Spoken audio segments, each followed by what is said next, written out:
Santos et je voudrais vous parler de l'heure de la miséricorde. L'heure de la miséricorde. Bien sûr, la miséricorde a une heure. Prenons le livre de Sainte Faustine, le petit journal, à la page 448, au paragraphe 1320. Je lis.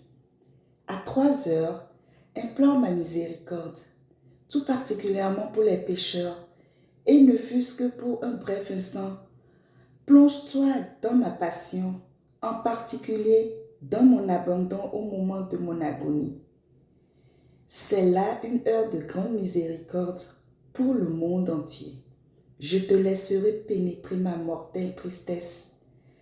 En cette heure, je ne saurais rien refuser à l'âme qui me prie par ma passion.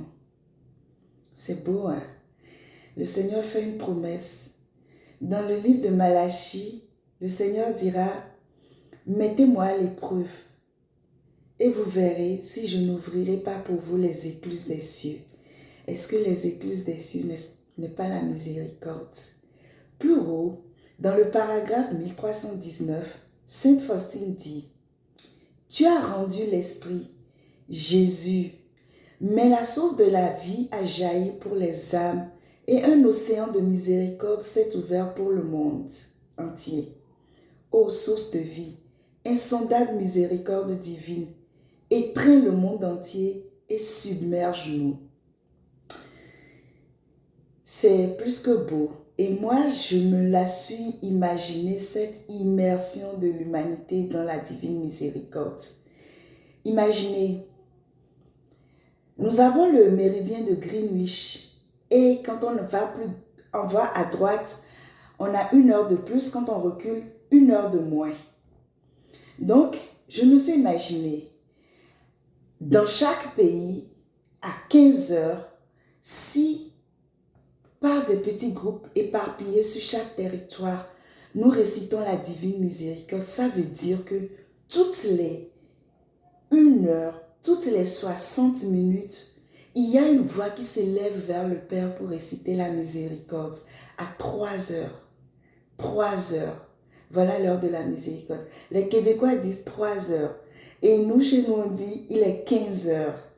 Donc, à 3 heures ou à 15 heures, sur chaque continent, dans chaque pays, à 15 heures, nous ouvrons les écluses des cieux. Nous ouvrons la miséricorde du Père sur l'humanité. Oh, si c'était possible de réaliser ce rêve, l'humanité serait délivrée de tout le mal qu'elle subit.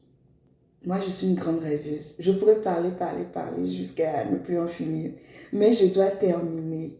Pour finir, je vous invite à partager, à faire cette expérience de la divine miséricorde.